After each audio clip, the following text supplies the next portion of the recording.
Today is January 25th, 2024. This is an interview for the Veterans History Project. Today we are interviewing Robert Masters. Mr. Masters, we're in the kitchen of his home at 892 Mulberry Street in Perrysburg, Ohio. Mr. Masters is a Navy veteran of World War II. Mr. Masters, do you mind if I call you Bob during the interview? I figured, like I said, Mr. Masters is very unusual for me to be called that. So. Okay. All right. Oh, Bob, where were you born? I was born in a little railroad town. My dad was a telegrapher in Munson, Michigan. Yeah, whereabouts is that from? That's about 20, 30 miles north of the Ohio line, and to south of Jackson, Michigan, and Hillsdale area. So when were you born? What was your birth date? Halloween, yeah. October 31st, 1925. So the reason you were born in Munson is because your father had a job with the railroad? Yes, it was quite a Wabash, another lane went through there, and it was quite an intersection for railroading. Now, did you have brothers or sisters? Yes, I have an older brother and an older sister. I was the baby. You went to school in Munson, I take it? Yes, I went to first grade there, and there were 4 people in my class. How big was the school? All 12 grades were in one school. Yeah. In a little bit of the country, I had to walk maybe a quarter of a mile down the railroad tracks. And it was so funny. I do remember this because the teacher would say, "Okay, first grade," and 4 of us would get down in front of the benches in front. She would teach the 4th grade, or the 1st grade. Then we go back to our seats. So now 2nd grade come down. And that's the way it went to school. Did your dad keep his job during the Depression? No, that was okay. What happened? Part of life. What happened? Part. He was. Afterward, much years later, I realized that the Wabash or railroad workers were not unionized, but they had the biggest, strongest union in the country at that point, 1930. If you didn't have seniority, they'd bump you out. Yeah. And we moved about 3 places the next year. And so your dad could keep his job, right? Yeah, I kept moving and finally jumped out. There's no place for him to bump because he was quite young then. And we ended up, we went to Crocker, Indiana, was outside of Gary, Indiana. We went some little place, just a couple of months, and ended up on a hilly farm in hilly junk farm. Lived in a barn a while. We got bed bugs in the house, rented a house. Lived in a barn. Finally got we lived in Irish Hills of Michigan, in a farm there, and I loved being alone, hunting and fishing, and helping with the farm, and going to school. But was your dad farming? Yes, he was farming too, and then about maybe 4 or 5 years of it, I would say was. So tough times. Very tough. We people ask me now, "What do you like?" And I says, "Anything." We were taught anything, and one of the things that is unusual, I didn't realize till much later years, that we were at the table one evening. All 5 of us would always be at the table. Dad would say a prayer first, and we made sure that 5 of us were together at the table. I looked over my mother, and she was eating chicken legs. No, sucking chicken feet. No drumsticks, sucking feet. And I reached over there and I got one of them off her plate or something, and I thought to myself, here I'm what, 8, 9? What in the world is she eating? What did she see with that? And all through the years I dropped it. And years later I thought, you know what she was doing? She was saving the meat for her kids. I'm sure that's only reason she would be sucking a foot. Yeah. The toenails were cut off, or the nails were cut off. It's just sucking the actual feet. So was your dad, was he successful at farming, or? No, it Sounds like it it's sounds enough for a living. Yeah, we lived it. Then he started getting extra. And we moved to Adrian. My 7th and 8th year was in Adrian. And what happened in Adrian? What did your dad do there? He was working substitute all over the railroad. So on my vacation, he'd go for a couple of weeks. So he was still connected, somehow connected Still to with the the railroad. Wabash Railroad, Yeah. yes. And then during the summer before my senior year, my freshman year, we moved to Liberty Center, Henry County.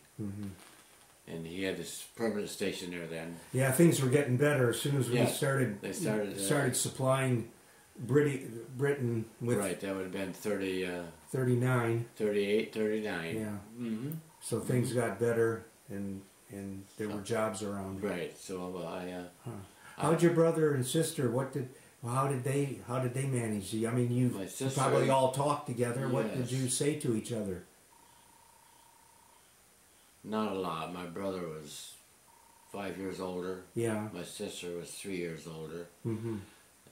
The only thing I remember her being around quite a bit was when we were younger. She'd make me play with her on the farm, and I'd have to wear a dress to play with her. A 6 or 7 year old with a dress on. Oh God. Margaret, no, Margaret, I don't want to. We'll have fun. We'll have fun with it. So you went to where the high school? Liberty Center High Liberty School. Center. 4 years. And the I classes were bigger then. Yes. You had a regular high school, I think, We in had Liberty 40 Center. in our class Yeah. at that time. So did you look for a job yourself when you got older, a teenager? What was your first job? I think the first job, organized job, was called Youth WPA. I don't know if you've ever heard of it. I've heard of it. I've heard of it. Yes, I have. This was the youth. And many of the high school kids could sign up for WPA Youth, which I did. And we went out some farmer, he was on the school board. We went out to his farm and cut up sod. Yeah. And made a football field. Yeah. Small school. What'd you get paid? What was it, $1 a day or something like that? Or probably at the most. Yeah. My first job after the war was 50 cents an hour. See, they built Water Street, the National Youth, whatever. Oh, really? I forget what the alphabet. They were, you would supply the materials, and the government would pay the wages. So I'll be darned. Yes. that's how they did it exactly what around they here. had. And they planted trees in Fort Make Cemetery. They helped build Water Street. In town here, huh? In town, yeah. Is that right? Yeah. Yes. I even got a couple pictures sometime. I think I did something about that, but I know, and they may have helped build our the old football field on Maple Street. Yeah, I remember that when I moved here. It was over there.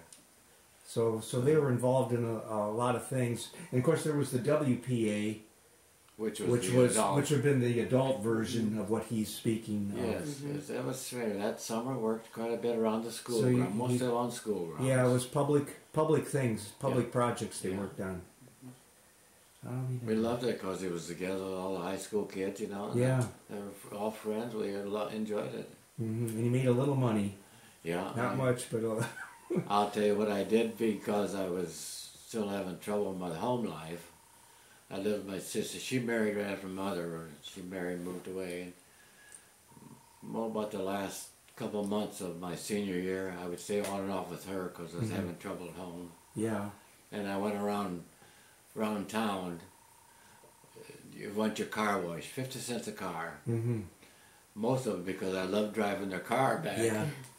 I loved the So you had your own car wash business? yeah, 50 cents, enough to buy a suit. Oh, And then so you're 17, 18, the war's going on. Is it in your mind, you're going to have to go? right? Sooner or later. You know, it's the first time I've been asked that, but I can't really say that I ever. We would say how I remember when the Japanese took Singapore, and I said, I remember walking to school one morning. I said, "Boy, they'll never get that. Singapore has this huge 16-inch gun. Says they'll never take Singapore." Yeah. That's one of the things mentioning of the war. They did that very early in the war. Yes, that was very early. Yes. That They're reminds pretty me. smart What were too. you? Where were you when Pearl Harbor was bombed? Do you remember where you were? What was happening? I was home on the radio. You heard it on the radio. Yes. What'd you think?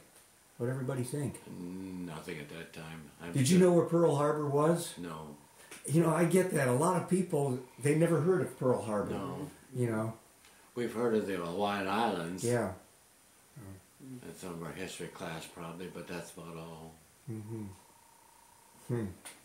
So you heard it on the radio, and Pretty much on the radio. At that age, it didn't go.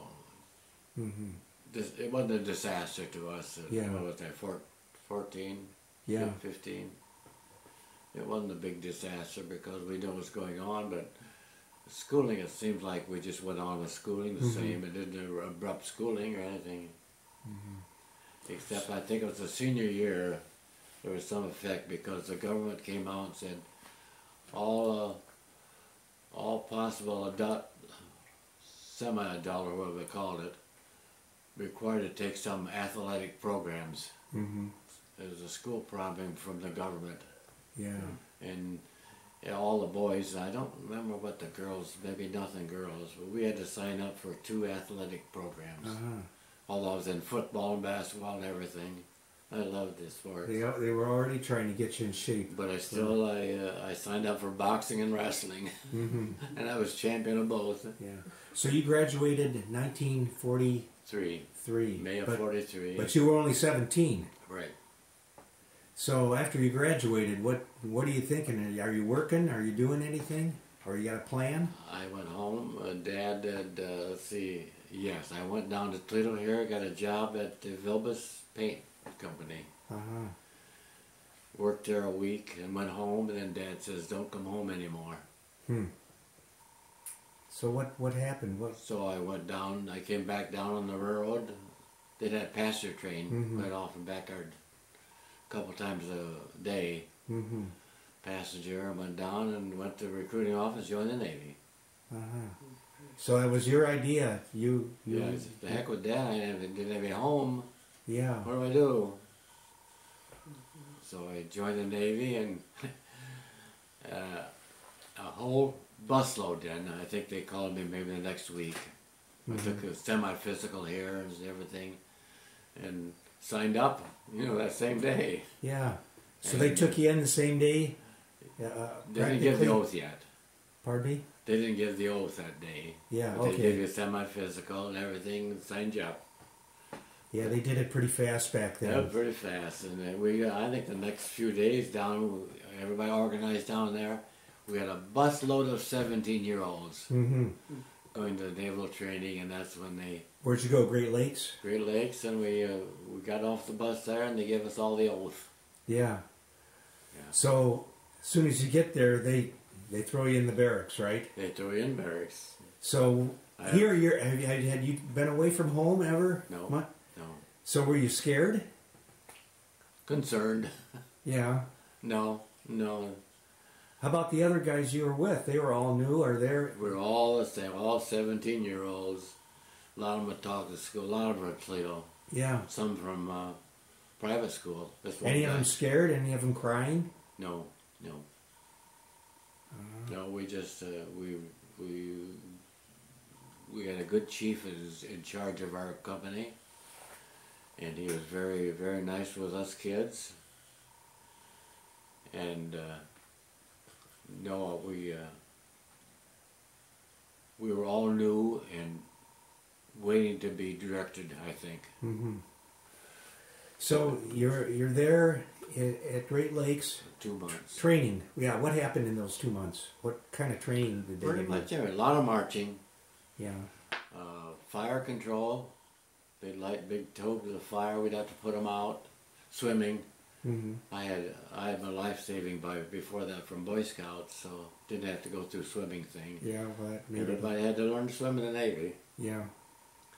And Some guys probably didn't know how to swim. right. A lot of them, they kept them back. They had a nice indoor swimming pool. Mm-hmm. And I enjoyed it. We had a PX, I forget what they call it, what the Navy called their gathering area. Mm-hmm. I remember my mother and my aunt, which would be her sister, were very close. They were very good piano players. Mm-hmm. Very good. My aunt was especially good. Just hum a tune and she'd play it. And I went down one evening into the, I forget what they call it, stores? No, might have been the ship store. There was some young guy there playing the piano, the boogie woogie. Uh-huh. It was just new then. Oh yeah, yeah. I just loved to listen to him, and just something that I wanted to do. But Yeah, it was probably the rec hall or something for like that. yeah, it's just to for get the together. Navy. If the officers, it'd be the officers. For the officers. Anyway, yeah, it was just a gathering place. They would have maybe sandwiches or something. Yeah. So, what was your pay? Do you remember what the Navy paid Yes, I you? do. I was what they called apprentice seaman when I left there. I was probably $40-some a month. Yeah, Yeah. you didn't need any money anyway, did you? No, the scary thing about when you checked in the first day, they give you a box, cardboard box. Okay, put all your clothes in there, strip down, put everything in there. Then you start going through the clothing line, the naval clothing line, and then see no shorts, undershirts, and that's all. And it's mandatory. You never wore civilian until the war was over. Mm-hmm. That was Brigham. You got ever caught it was civilian clothes, you know. You got in trouble? With your ID, you got in trouble. Yeah, I didn't have any clothes. Even when I got out, it's that one little they call it ruptured duck Mm-hmm. thing on them. That's what you wore when you were discharged, Uh-huh. because you still had your uniform. You didn't want people to come up to you, you know. CP. You probably did. You have to wear your uniform after you got out? Did you have to wear No, it just the way home. just on the way home, and that was it? And they paid you for all those things. Mm-hmm. $40 a month. Well, things didn't cost that much. I got up to I think 106. So. Did you? Yeah. Huh. Yeah, all your advancements, well, you got more pay. Yeah. Mm-hmm. So after the training, what happened? You said 2 months.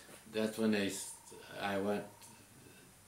The first was out to Naval Air Station in Rhode Island. Okay, they sent you to Rhode Island. Rhode How'd you get out there? My own train. Training. Okay, I just had orders to go out there. I think. Where in Rhode Island? What town or what camp? South of Providence, called I think it's called Quonset Point. Uh-huh. Quonset Point Naval Air Station. Okay. Quonset Point. And what happened there? I was there till Christmas. Mm-hmm. What were you doing? I worked in the control tower. Okay, tell me what doing. Okay, what? I worked in the office below the tower itself, Mm-hmm. where all the flights would come in. You know, the officers would come in. They'd have a flight of 3. They'd have this and so forth. So you were at an air. I would write that down. By the way, there, 1 month or something, or maybe less, Henry Fonda was my officer. Oh, was he? Do you remember Henry Yeah, Fonda? oh, yeah. Did you talk to him? Oh, yes, we used to talk about Hollywood. What was he? What Nice was his gentleman. rank? What? He was probably a first lieutenant. Yeah.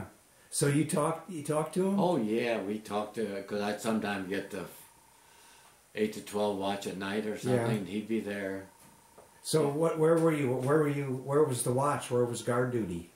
I wasn't the guard. Oh. No, I was just in the office. You were in the office. Below the air controllers. Controllers. Yeah. So you were right at there was a air base there. Yes. Mm-hmm. Yes. My first flight in an airplane, where an officer came in, filed for some exercising over the Atlantic. And I was talking to him. I says, "Do you have room?" I said, "Yeah, we're just doing an exercise." And it was a torpedo plane. I think there might have been 2 of them in a flight or something. I did his flight. I was just off work. I said, "Would you have room?" He said, "Sure." He sat in the gunners. There's a bubble on top of a torpedo plane where the gunner would sit. Yeah. I said, "Sure." We don't. All we're taking is my co-pilot, and a radioman. Sure, come on. So I go and I climbed in this ITBM, and it was kind of nice. We flew over beautiful Cape Cod, that area in there, and pretty soon you could tell the engine was going faster, or was making more noise, and I turned around and looked, and we're along the ocean, and there was a sub there. I didn't think much of it, and I heard the pilot maybe talking to the other guy or something, other plane. He says, "That was a miss. So let's try it from 5,000 feet." Yeah. And by that time, I get a little nervous. I'm What sitting was it? backwards. Was it an enemy sub? No, it isn't up. Or were They they were just doing an training. exercise? They were training for some reason. I see. Because well known, a lot of subs were hanging off. German subs were hanging off the Atlantic coast. I Atlantic know coast. they were along there. Yeah, they were along the coast. I don't think they got in too much or did anything. I don't but, think so either. But they were there. But anyway, we got up to 5,000 feet, and it was so nice, beautiful, sunny countryside, and we could see the land over there, you know. And So you're doing office work. You're working. yes, all the time. Typing or filing or. One of the things that was at the time I didn't realize it, but in high school I sprained my wrist in football, and I was taking typing, and the teacher she knew all the kids, you know, and we knew her almost, called them first name almost, the teachers, but we didn't. "Miss George, I just can't type now." He says, "Well, what about taking shorthand?" I said, "Okay, whatever that is." And I took shorthand the rest of the year. The greatest thing I ever did in the service, because how many 17-year-old boys do shorthand? You've got the only. Every chance I go, they stuck me in the office. And Even that was it. as a beginner. That was good duty. Even boot camp, they put me in the office one day in the boot camp. Because you knew shorthand. But that time I was doing typing there, yeah. But Mostly girls took shorthand back in the day, even in my day. The boys never took it. They'd look at that, and I don't think they teach it anywhere now. no, I don't think it's such a thing anymore. Is it? You could, like you speak into it. Yeah. I aboard ship we had a wireless. It's about this big for speaking. It was a big roll of wire. That was the recording they were used for recording back in those days. But I don't think hardly anybody used it because it was so huge to carry around. So after Rhode Island, how long were you in? Right after Christmas, a friend of mine I knew there put in, he got sea duty. And I just had, October turned 18. Yeah. So, boy, that's me. That's what I want. You wanted sea duty. And I want some sea duty. I was sat here in the office. Okay. So I put in for sea duty. I got my orders to go to I'm not sure what orders were. To go to, I think, San Francisco. I think it's on my record. Okay. San Francisco, they checked into, anyway, the whole trainload of us went from Providence to Boston. Yeah. Went up to Boston that night. Laid in a cot with just springs that night. I remember that. Nothing but springs. And probably the train was loaded with soldiers. We were sailors. Sailors, all sailors. And we didn't have private, we had bunk. You know, the old Pullman. Yeah. We had nice accommodations. 5 days to send it to San Francisco. Now, when they'd stop along the way, was the Red Cross at the railroad stations? Would they hand out? Yes, They would hand out donuts or something. I don't think it was Red Cross. It was more. What's the other name for it? Who were those? What was that group? It was a group of ladies. Yeah, right. They had some of the towns had a get together. You go. Mm-hmm. And when the train stopped, they would come by. I think about the only time in long enough they let us off there on Flagstaff. Mm-hmm. It was kind of early in the morning, maybe 8 o'clock in the morning, and I'm just a young kid yet, you know. We jumped out. We jumped on about 6 inches of snow up at Flagstaff, and all that day before we'd been in the desert. So this was a whole Navy. This was a naval train of just so. Navy guys. You're all going to the Pacific. All going out west. Yeah. I was about a week there, maybe 2, and we boarded transport to Hawaii then. Okay. Do you remember the name of the ship? No, but I remember the Golden Gate. Yes. So, how many men were on this ship that took you to Hawaii? Bunches. Because I know I peeled several of us. They come down our quarters and they need some help in the mess hall. Go down there. They had a bushel of shrimp. Mm-hmm. Had to peel them. Oh, here's one thing. I don't know if it's a good place to put it in at this time of our country. But we had nice quarters above deck. I walked above deck, and when we were busy, it was just a matter of enjoying the ocean. And one time somebody asked me to go down the hold, and you know what I saw down there? A whole old hold down there in the holding area, all black kids. I don't know if you want to put the kids yeah. They kept them. They're segregated. All black kids, throwing up. Oh yeah. Terrible smell, and you know I felt sorry. I said, why do we have? What's going on? Because I've never been with a black, never been around one, and here's a whole hold of maybe 100 black boys down there, throwing up, sick, and I'm almost sick to be down there. Yeah. Would they not let them up on top? Never saw them on top at all. Now, did you get seasick yourself? No. You were lucky, huh? I know. Guys got right. It was a little tough at first, because right after we got to Golden Gate, we hit some heavy water. Yeah. And it was rolling. I remember walking on deck, and I'd take one step and I'd miss it.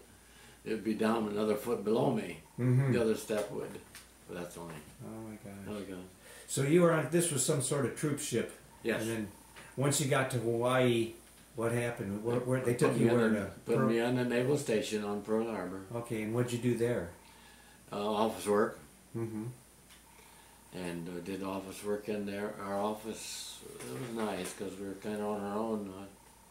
They just give us work, 3 or 4 of us there. We bunked there in our office, edge of our office. I might add too that I may have trouble with some of my names. Who is in charge of the whole Pacific Fleet? Nimitz. Okay, I got one of my officers at that office gave me some paperwork to take over the administration office across the runways. Yeah. Big members, and I went around the corner, kind of hurrying around to go to the office, and beautiful weather, you know. It could rain one minute, next day it would be beautiful sun. Went around the corner, banged into an officer. Yeah. And I looked down, and all I saw was bars on him. Oh. And it was Admiral Nimitz. Really? Did he say anything to you? Or? I bumped into him, and I jumped back. I saw those bars, and I saw those stars on his collar. Yeah. A big string of stars. Yeah. I jumped back and said, "I'm sorry, sir." And he said, "That's all right, son. Are you hurt?" I said, "No, sir, I'm fine." And he said, "Good luck." Did he fall down, or did you fall down? No, it just okay, he just a bump. Yeah. Like that. So that's your meeting with Admiral. That's Admiral Nimitz. Running the whole Pacific Fleet. Yeah. Naval Fleet, running everything. He and MacArthur. MacArthur run the ground, and he run the air. Well, he run the air over in China. Nobody knew what he was doing, because he lived in Australia all the time. You know. He run the war until all the Japanese or the Philippines were were all secured. Then he came back. Mm-hmm. Anyway, that's the story. You ever see General MacArthur? No. Mm-hmm. No. So at any rate, you're in Hawaii, and you're going to go somewhere. Yes. So what happened? They were making up this new carrier division. Mm-hmm. I didn't know it was new, but at the time, it was a night carrier group. Radar was just being really perfected at that point. Mm-hmm. And our air groups were all going to be just night fighters, Mm-hmm. night bombers or fighters, torpedoes. So we had the full line of the line. We had the latest fighters, we had the latest of everything because it was 44. And we went out of Pearl Harbor for a week or two on the USS Ranger. Mm-hmm. It was the first aircraft carrier ever built. U.S. Ranger went out that way, and I bet evidently it wasn't working too good. Went back in. The next thing we went out in the Saratoga, Mm-hmm. which was the first the Saratoga was the first fighting aircraft carrier. Mm-hmm. I don't think they got on the war at all. Those two didn't. Mm-hmm. They were old, and we trained a night carrier group for a couple of weeks, landings and everything. And I remember one occasion, I was up. We had a little office, I think, but we followed the admiral around wherever he went. I was in Flag, his office. So every place he went, we set an office up with him. And I went up one time, and somebody missed the landing. Landed a bunch of planes on the deck, Mm-hmm. 5 or 6. Landed right there, and I went up on deck, and they were pushing everything overboard. Mm-hmm. Everything was damaged. They pushed the whole plane overboard. Were they? Yeah, $6 or $8 million planes. The guys okay? That were Yes. that. Why don't you tell us how the planes landed and how that whole thing Okay. worked? From that point on, and then they made the permanent carrier division. 38, 58, 50 or something. We were a night carrier group, Mm-hmm. and our planes operated patrol and everything mostly at night, Mhm. all night. And what were they looking for? Protection of the carrier, Mhm. and one time we were over the China Sea, and I think they were doing some land bombings over in China. Mm-hmm. We had a typhoon over there too. That was pretty rough.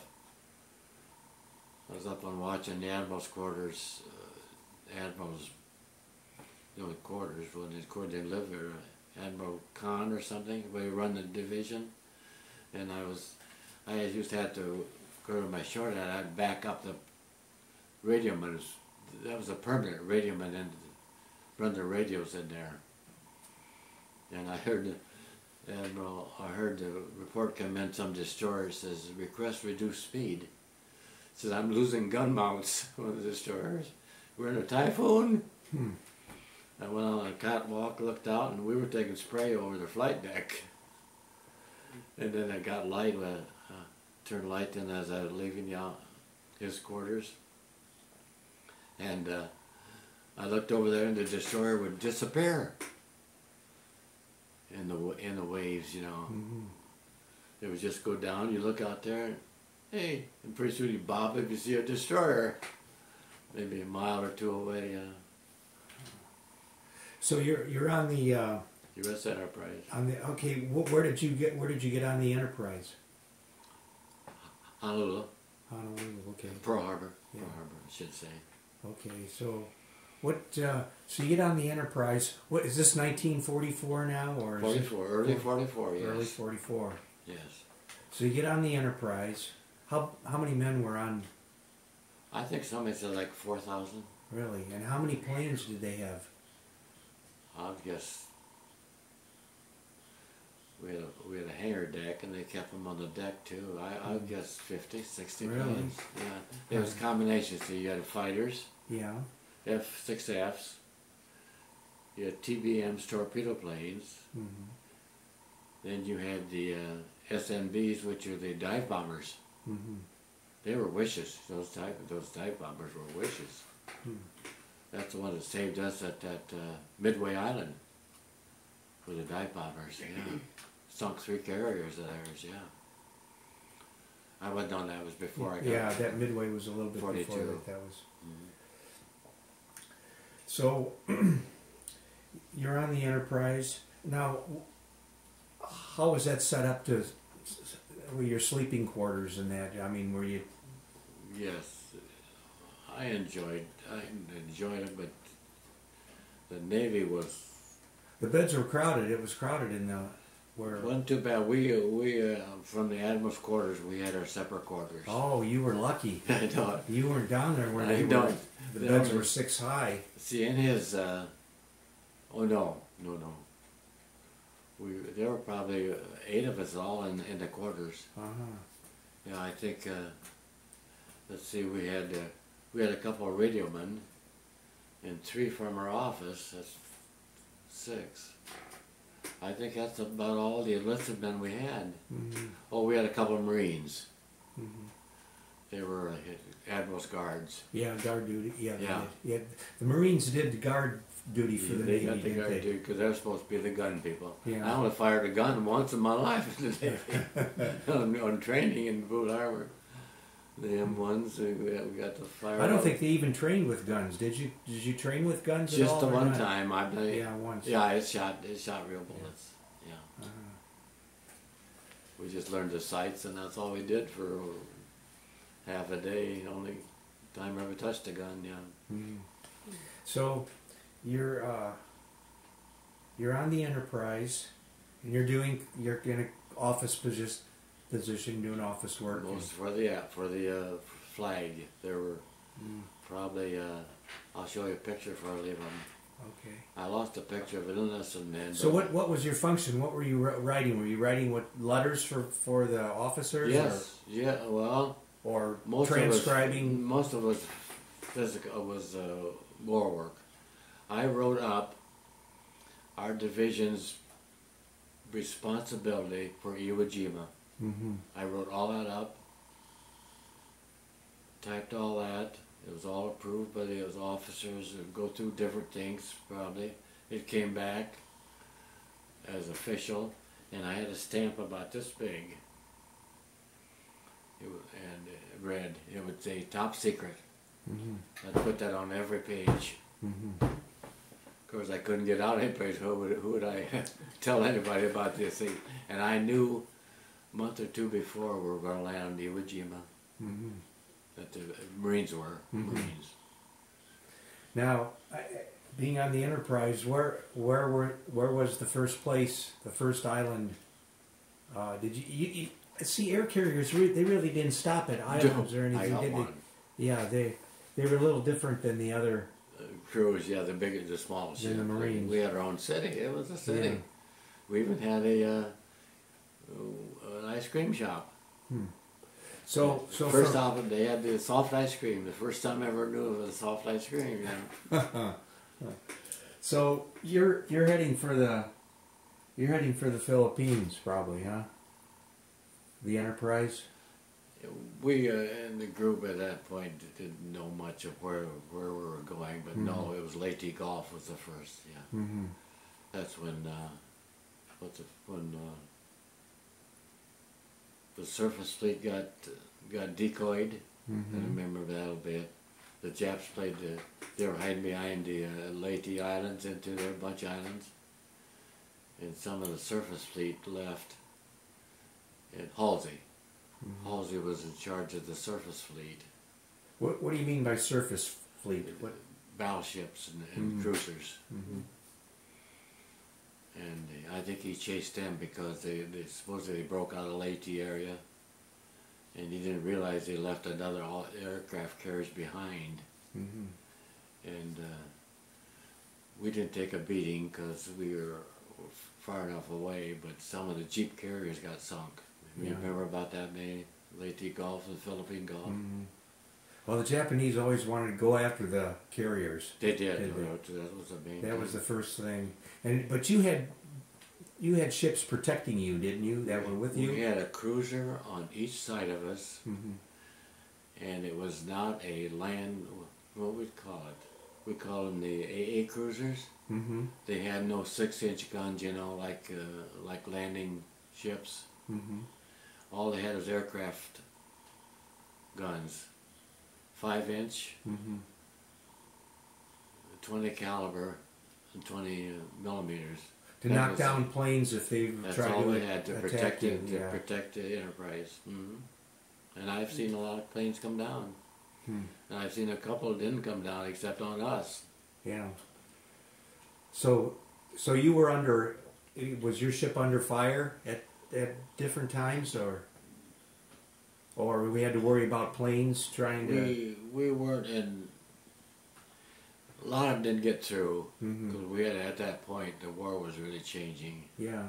At the Philippine Sea Battle, they were just about out of air cover. And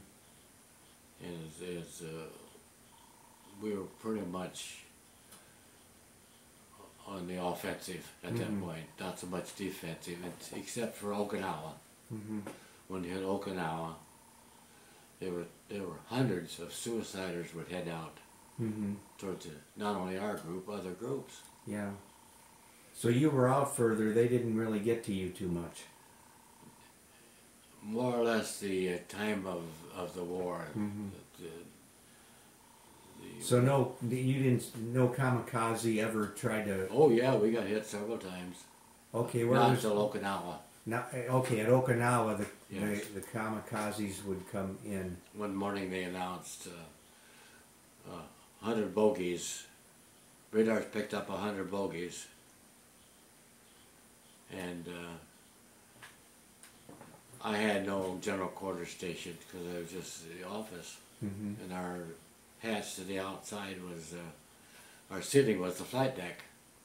I could step out and by eye level with the flight deck. And I'd spend a lot of time out there, you know. Behind me were gun mounts. And I would step out there and one time I was thinking, oh, the distance, there was a lot of fire in the distance, smoke in the area. And they'd hit the Franklin. That's another division, another admiral on.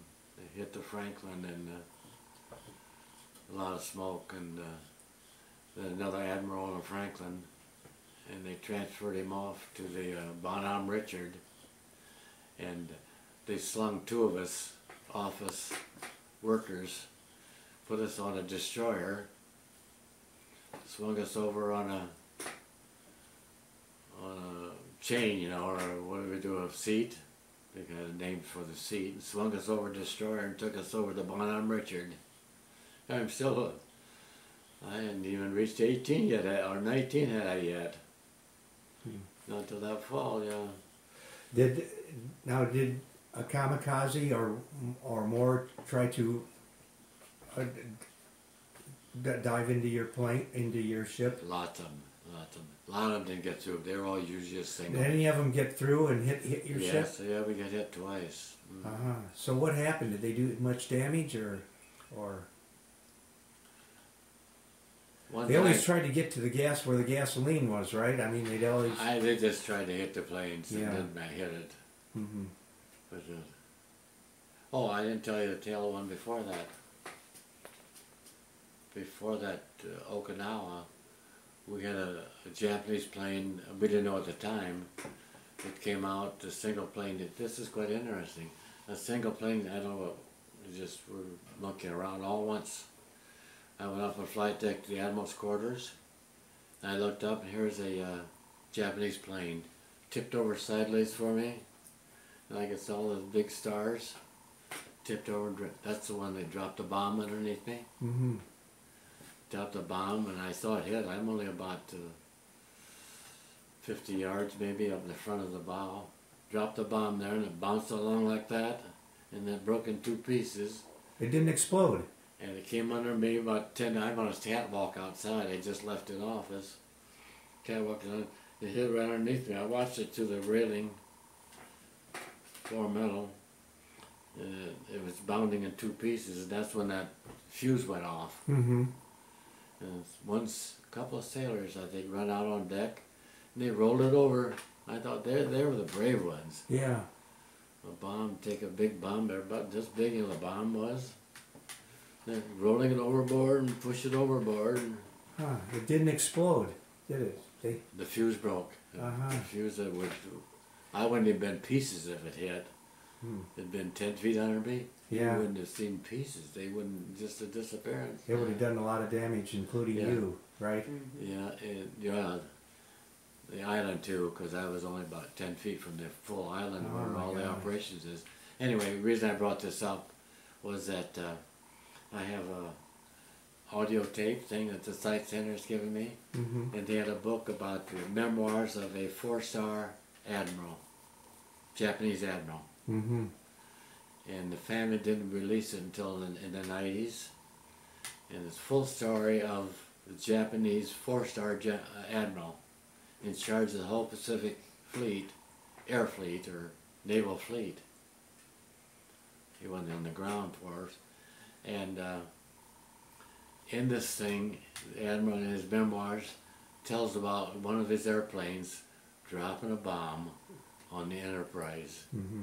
And it didn't go off. Uh-huh. There's a 1990 memoir of And you were there. a Japanese admiral telling about the bomb that didn't go off. Mhm. Okay, that's enough of that. So, So that was the Okinawa was the top. Okinawa. We got hit. The worst one we got hit water level.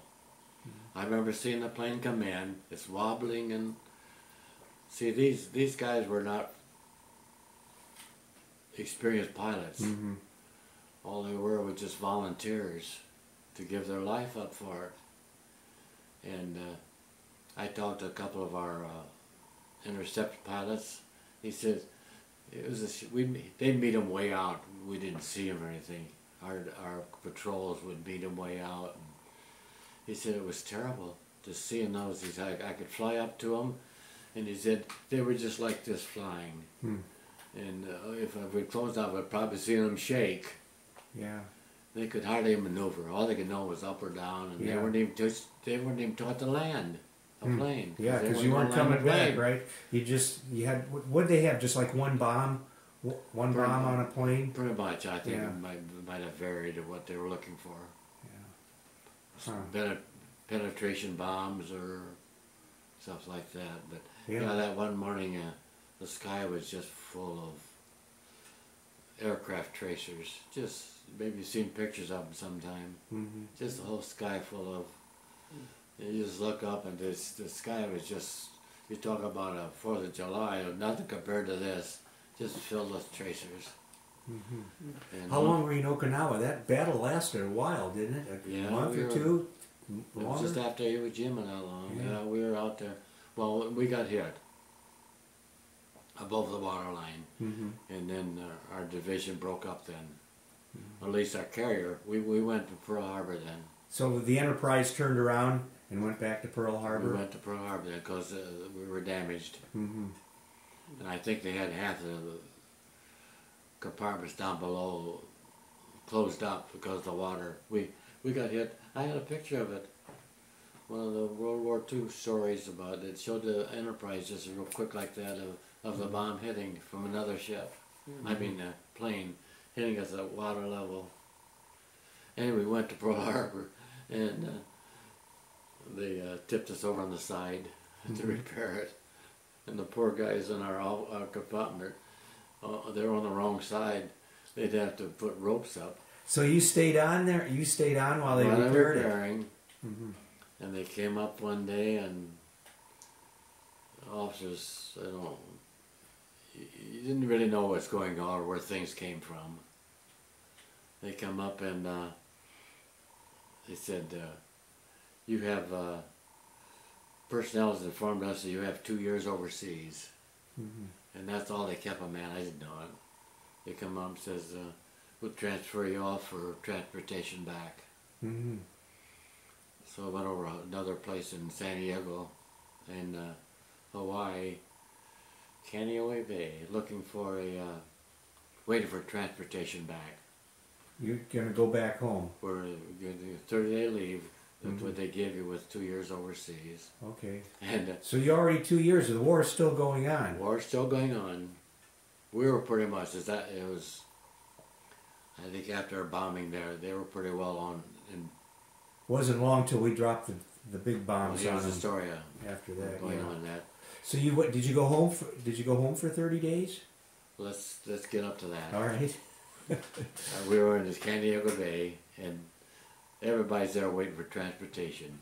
Mm-hmm. Half the Pacific Fleet saying we must have 100 or so cots, just cots. And woke up one morning and there were big groups here and a group there, just yak, yak, yak, yak, carrying on. And I saw one group, so woke up and went over there. What are you guys doing? He said, there was some big bomb dropped. We don't know what they are, but said it was terrible, huge, destroyed the whole city. And I thought, okay, nobody heard of an atom bomb. Nobody knew about it. Didn't know, just a big bomb. So we got a transportation for the next day or so for. So you were in what, San Diego when the bomb, No, or Hawaii? we're right in Hawaii. Okay, and that's when you heard about the bomb. About the next day or so, we got boarded a battleship for San Diego. That was transportation back to the U.S. They didn't fly they didn't fly enlisted men like they did the officers. You know, they didn't fly them. We got a battleship. While we were back at the battleship, the second bomb was dropped. In time we landed in San Diego, the war was over. Yeah. We talk about New York City. I'd never forget the first battleship had ever been in San Diego downtown, and the people coming out, bands playing, whooping, howling. The war was only probably about 1 or 2 days. Yeah, everybody went crazy. The time we landed, and people were crazy. Dinah Shore, maybe you'd heard that name. Yeah. She came aboard the battleship, and she got up and something up the mic was singing. Yeah. And it was quite an experience. Quite an experience. So you were happy because you knew that we were over. probably going to have to invade Japan if they hadn't dropped the bombs. Yeah, we. I felt pretty safe. As I was out with my girlfriend's parents, or partying something at their house or something, and there was some noise made, and I didn't realize that I had jumped.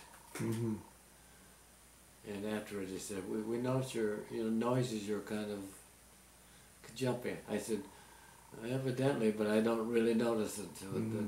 That things are, like that." Or So what happened? You didn't get out till, you said, 1946. 46. Okay. So what happened between the time of the end of the war and the time you got out? Where were you? What were you doing? Wonder what time. Almost stayed in the Navy. I got my 30 days was over, and I got up to Detroit recruiting office for further transportation. Beautiful. They put me in a hotel. Yeah. I had tickets for a buffet area, and of course, the second day up there, hey, officer came up. Your rating is for. Would you mind helping me out in the office? No, glad to. And, my days I'd go to the office, and nights I'd run around Detroit. So it was like a regular job then? Yeah, just like a regular job. My girlfriend would come up, and, we had a nice time. We'd go out on free, we'd take her out free to lunch, and she'd fly back to Toledo, or train back. So the officer came to me one day, nice fella. He came to me, he says, "Bob," he says, "I tried to get you permanent here in the recruiting office, but I never knew what to go on way above, You just did what they told you to do. Yeah, and he says, they turned me down. Says, you're still part of the Air Force. I didn't know that. I know I was always at around planes, Mm-hmm. but you were part of the Naval Air Force. Mm-hmm. And here's, you have directions to go to San Diego Naval Air Station. Uh-huh. And they give me a pack of 2 others. It says, your rating, you take care of 2 other men, younger Mm-hmm. service, to take them to San Diego too. And we had beautiful quarters going to South. So San back Diego. to back to San Diego Back to again. San Diego again. And what happened there? And I stuck in the office. Yeah. And Where were you at San Diego? What base? What? the I think San Diego Naval Air Station. Mm-hmm. Okay. I don't think a lot of those aren't in operation anymore because the runways are too short for jet. Mm-hmm. They say they don't operate Hawaii much Uh-huh. because they're too long for these big jets to come in, are too short. Yeah. In the island, you can't extend an island. No. So anyway, yeah, we enjoyed it there. Went up to the Rose Bowl once, Mm-hmm.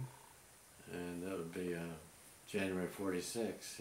Rose Bowl, played basketball, and Buddy and I, we got acquainted. We lived in town at a YMCA. That's just a job, and we formed a basketball team, and we beat everybody real badly. And they measured us up for suits. Mm-hmm. We're going to play off base. And that was interesting because we're going to be able to travel up to other stations, you know, in marine areas. Yeah, they would play each other, wouldn't they? The Yes, different stations. They had So, boxing. They had everything. Did they? Oh, Baseball, maybe. yeah. After we get done, I'll tell you a little about boxing. Anyway, we and they come along and says, it's up to you. Do you want? We send you up to Navy Pier in Chicago.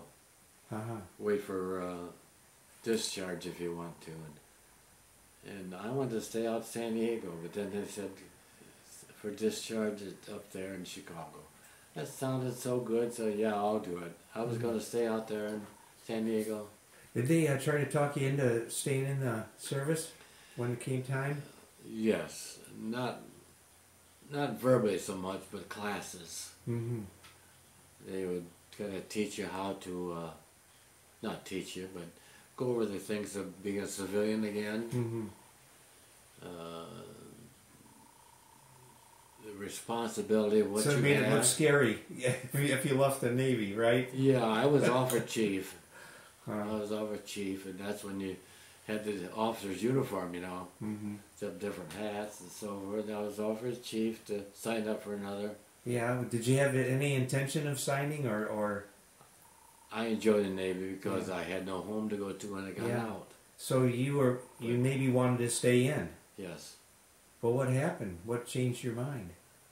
I didn't know when you're 20 years old what mind you have. Yeah. My mind has been on high school and the Navy, the only thing I had. Yeah. A couple of girlfriends. Yeah. Peanut. I can never see my peanut. But So you got out in what, April? What's that say? April 40? May. May of 46. More for this. And where'd they release you from? Were you in San Diego or back I in was back up to Detroit? no, back up to Naval Air Station, isn't it? Great Not the Lakes? Naval, Great Lakes. Okay, Great so Lakes. you Back got then, out. took a couple days Mm-hmm. to recruit you back into civilian. Mm-hmm. No clothes. They didn't give you any civilian clothes. So where'd you go after you got out? Did you come back home here? Yes, and my aunt, which is my mother's very close sister, Mm-hmm. a couple years apart, never so close. All the Depression. Her husband never lost his job. They'd be up to us all the time, and we were a family. Mm-hmm. Even their 2 kids. I still see one of the sons. We were. So your aunt helped your I family lived out. with them this summer. Yeah. I lived with them this summer, and very difficult because my life was still back at Liberty Center from high school kids. Mm-hmm. And I did, were able to find a car. Mm-hmm. I had saved money all those 3 years. Through some of my pay would go to the bank. So you saved it. So I had the money to get a car, but you couldn't find one. Mm-hmm. You go to look for a used car, and they'd show you a line of junkers. Yeah. Well, hard to get a car after the war, Oh, wasn't they it? weren't made for what, 3 or 4 years? Yeah. Car wasn't made. And my aunt knew the Chrysler dealer. He said, well, I have a nice one here. He said, if you promise to come in and do the service work, Mm-hmm. he said, well, let him have it. And I Yeah. had a nice What town were you in at that? Sylvania. Okay, that was it. Sylvania. Little, Okay. in fact, if you know Sylvania anyway, my uncle and aunt owned a 30-acre across from Highland Meadows Golf Course. Mm-hmm. And I'd walk down to Centennial Terrace and swim that summer. It was just a quarry then. Mm-hmm. Back in '46, it was just a quarry. Then the fall came, I went down to Ohio State University. Because you GI Bill, right? GI Bill. Greatest thing, huh? 20,000 freshmen. It was awful. Lived in a hamburger joint downtown. But they gave you enough money to live and go to school, didn't they? You didn't have to work. I think I still had my $100 and some. Yeah. All to it. I never paid a dime for tuition, no. Yeah. So anyway, that was a good thing, wasn't it, for everybody? what did you? What were you gonna do? Did you go to business school, or what? What were you majoring in? I was majoring in chemistry because I loved chemistry in high school. I majored in chemistry, and a couple of years I dropped out. Yeah. It was hard for me, Richard, to be alone, no home. And Christmas come. Well, my first break was terrible because it wasn't too bad because I knew people at Thanksgiving break, you know, and then Christmas, no place to go. Yeah. I'd pop I'd drive my car up to Napoleon where my sister was married with a baby. Mm-hmm. I stayed with them, and I felt they were treating me good, but very difficult. You couldn't get in the libraries down there. I should have never gone down there. At that time, bowling was called what did they call it? It was not a university at that point. Yeah, it was a normal school. That's it. I couldn't think of the name. Yeah. Norman. You're a smart guy, you know. Darn, what is it? Young and smart. That must have been me too. Not so young. But yeah, normal at that time, and all they had what, business and teaching. Education, I think. Yeah, education, right? Yeah. They're not teaching. So anyway, you know, and I worked on High Lines at Napoleon. My sister took me in then for a couple of years. I lived there. Met my wife. I knew her from school. We married. So you started going to Bowling Green then? No. I worked on the Navy there for 2 years. I mean, electrical company there in Napoleon. Oh, okay. RES called Rural Electrification. Mm-hmm. They had the government program to electrify countries. Okay. Where they didn't have, Where they didn't have it, have yeah. to go a mile to a line, you know, and Edison didn't want those. There's no money in putting a line a mile to reach For one person, yeah. for a farmyard. So I worked there a couple of years, and said I can't take this anymore. And I was married. I quit that job. It was paying pretty good. I got up to $1.65 an hour. Mm-hmm. Boy, that's good. That's good. And what year is this? 48? 1947. 47, okay. Then I married in 48. Mm-hmm. 48. You know these days pretty good, yeah. Keeping track of 48. And I was still destined. I wanted education, so I went to Davis Business School and graduated. Mm-hmm. And they put me into graduating. They put me in a building. I got $110 a month then. Married. Who'd you work for? And I put down for every company I worked for has been going. Wholesale building supplies on Detroit Avenue called Michigan Wholesalers. Worked there in the office. And I noticed the salesman come in, I got into sales, and went to another big company, sales. And I ended up with the Toledo Mirror and Glass Company, which is still in existence, but they got rid of my department. Mm-hmm. And I had two of us ended up their distribution for Libby and Ford. Mm-hmm. And made a good living there for 30 years. So you worked at Libby Owens Ford. Which one, Rossford or East Side? No, it was a distribution business, Mm-hmm. which they controlled but didn't run, you know. Where was the office? Down on Avondale Avenue. Mm-hmm. I worked there for about 35 years. I graduated in 1990 at You retired. 1990 at 70 years old. Yes. Mm. How'd you get to Perrysburg? My wife's brother lived here. Lived down by the schoolhouse. And what's his name? Paul St. Holtz. Uh-huh. And I came and I built this house across the street. Uh-huh. And There weren't many. What year did you get this here? was farmed. Yeah, okay, so you got here in 54. Nothing out here hardly. No, there's only. I built. There was only this house. The third house there was there. The Mhm. corner. There was the cleaners there, Mm-hmm. and Paul, my brother-in-law, said, "Why don't you try this street someplace?" Because he said, "I think the school bought that land down there." Uh-huh. You know, gee, and so I picked up a lot there. The house beside me, they owned a lot. Mm-hmm. I built a house there. So you lived across the street at 1st Mhm. huh? 2 kids there. Yeah. Jim had the 2 kids. And Libby Owens was they were just starting their distribution. They set up big distribution in San Diego and Detroit. Mm-hmm. And I went up there in Detroit to help with their new distributor, Mm-hmm. setting up their distribution. See, they put the product in, and supposedly, I don't know how, probably they didn't have to pay for it. Mm-hmm. And Libby owns product, and we were distributing it then. That way, we didn't compete with other dealers, you know, that Mm-hmm. way. And what were they selling? Flat glass, all flat glass. All flat. Libby, Okay. the old thermopane was the number one. Mm-hmm. So flat glass for houses and so forth. In manufacturing. Yeah. So how'd you get to this house? How'd you get to 892? So anyway, I set up Detroit, and that worked all right. So I came back to the original one here in Toledo there.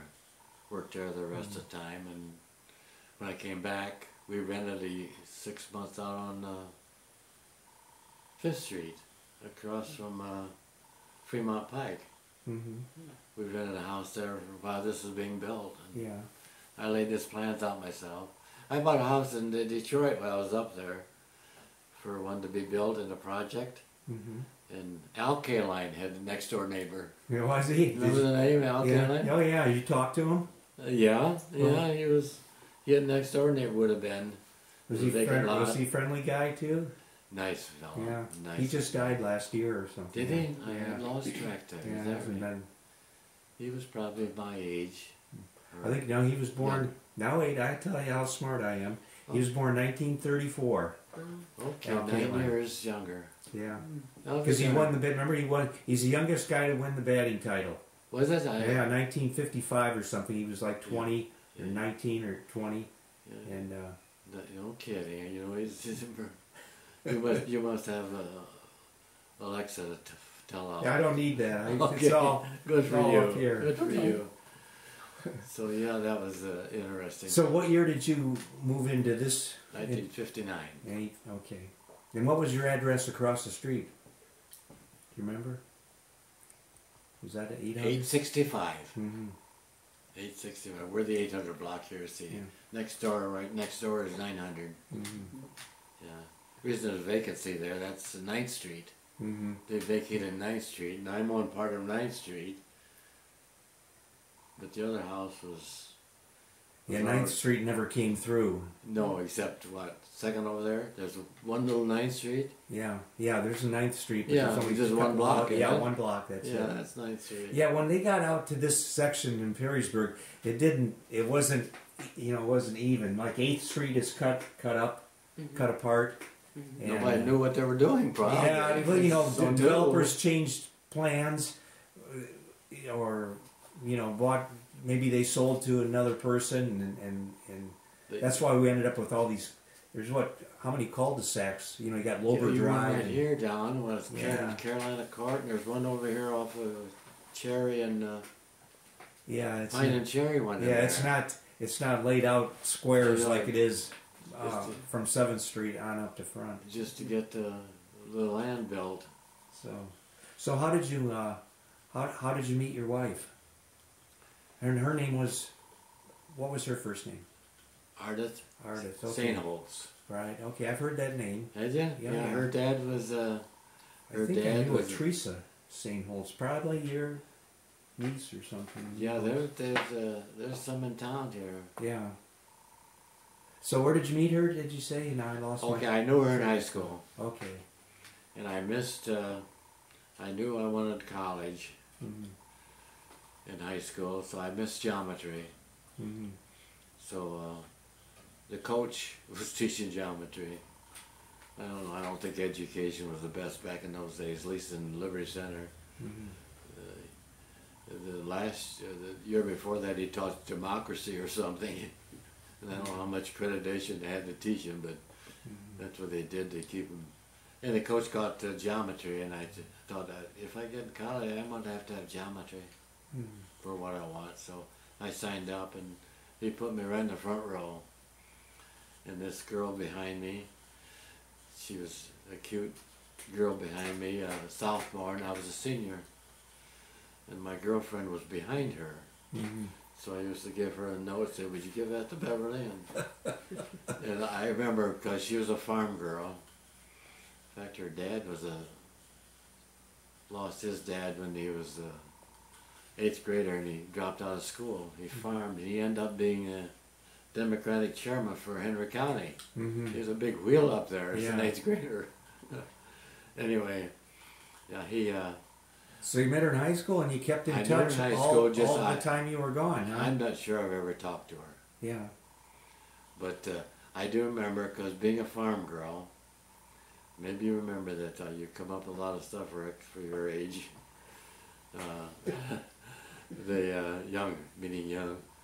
The farmers would buy a lot of their grain, not their grain, their seeds, and cotton, and the wives would tear them apart and make dresses out of them. And she always had the flowery dresses Mm-hmm. that she and her mother would make. She was a great seamstress. She'd probably make them herself. And I could see her, because she would kind of stand out because her dresses were flowery and pretty and so forth. And I remember I used to watch her little rear end wiggle down the aisleways, I know it's slang, but that's the way it is. Mm-hmm. So did you write letters to each other while you were... No. You just came back and connected, huh? With 16 million boys, mostly boys, up to 30, 35 years old, wasn't it? 16 million in service. You got out of service, you're quite in demand. Yeah. So there was a lot of girls. So. I wouldn't say available, interested. Mm-hmm. Well, that one movie, wasn't there seven girls to every boy Probably in Washington D.C. Yeah. I think that's in that one movie. And we came out, and we were ramming around and chasing square dances. Mm-hmm. It was something Okay. real popular then. Oh yeah. We chased this one country's chair dance, and she was there. I recognized her there, and she was with a girl. She was another girl I noticed, and the fellow I was with from high school, he kind of took a liking to that girl, and went home, and I was staying with my sister there in Napoleon, and I called her, said, who was that girl, Pete? Kind of like that girl. And He said who it was. I said, by the way, Arliff, would you like a date? He said, sure. So we dated, we went to better, we went to a movie. The boy had a movie house then. She went to sleep.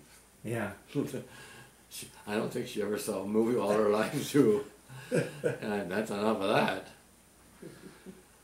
Then our office was downtown, our trucks, electrical trucks were down below in the garages, and I was going home one day and she come around, she worked for the Napoleon Light Company.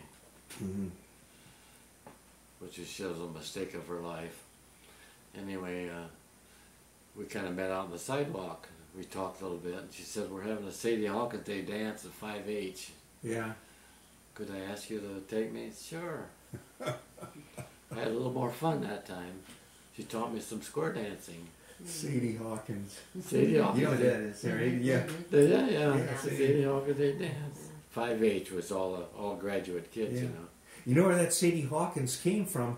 Remember that comic strip, Little Abner? Yes. That was in the paper? That guy that wrote that strip, remember Sadie Hawkins was a girl that could never get a date in Dogpatch. Yeah, I remember that. I remember, something the like show. that. But that's where that That's where it came from. That's where that I didn't all came realize from. that. You imagine that? Damn, I'm learning a lot here too. Anyway, I'm talking too much. You know, World War II, a long time ago, you were in the Navy. What is that, 70, 80? 78 years on the Yeah. You know, how do you feel about serving your country, or how did you feel then, or how do you feel now? I'm glad you asked that. I think we did a wonderful thing. You can't believe what this country was, Rick, after the war. Beautiful area. The Depression was over with. People were getting jobs. No, nothing like it is now. No, politics was still there, but different. And then to realize now what we have, probably only one word for it is hatred. How people can hatred for somebody else, Americans. It's beyond me how they can feel that way. Maybe we never need another war to straighten it out, which is what's going on now. We may have one, but.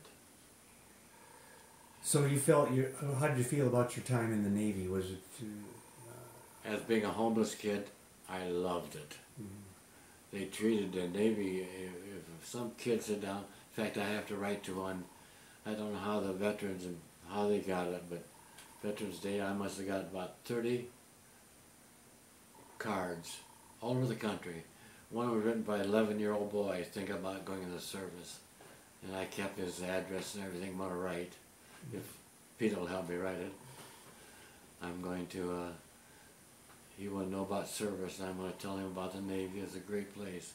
You learn, I would tell it to anybody, any young people, in Israel now, Israel requires everybody graduate from high school to go to service for a year, don't you? Yes.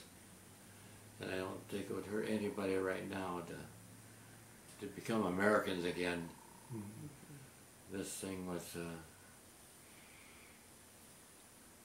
I don't want to talk politics because what has happened to some of my reading material is quite a bit on Hitlerism and so forth, and they were a strong country pulling out help. They needed help to pull out of their depression too. At the same time, the world was on depression, and what it took to pull them out of depression. And but the wrong man got a hold of them as they were coming out, and I hope we don't get into that situation again.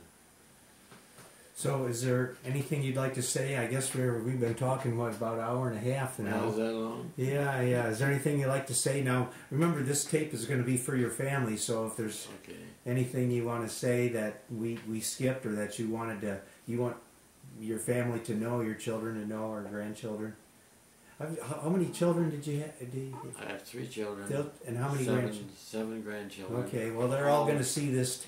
They're all going to see this. Kids. One's a doctor, one's working on Hollywood, a writer. All 7, 8, 9, 10 of them. All 10 of them have master's degrees. Okay. And they're very nice kids. But yeah, I'm glad you mentioned the chance. I wake up in the morning and not a real religious person, but my wife always made us go to church, and the kids too. Get up at church time, and it's the only morning they would sleep in and try to. Get up, it's time to church. Anyway, I asked, why? Why 98? Why? I mean, 100,000, 150,000 World War II veterans left. Why do you reach this age? And I have the feeling, I'm not sure it's biblical or anything else, I just have the feeling, and maybe if everybody has a feeling of relationship with people and family, of what a wonderful country this would be. That's really the feeling I have of maybe that I'm here to help. And I know Peanut's family are just beautiful family, to just help family, show an example of what a family should be. Mm-hmm. I have 7, 4 and 4 is 8. I have 8 matched now exactly, and great-grandchildren. Mm-hmm. And I hope they turn out to be good Americans, because the only survivor for this is the individual family trying to take a hold of this country. Mm-hmm. Okay, I think we'll end it right there. Thank you. It gives a good chance to babble on.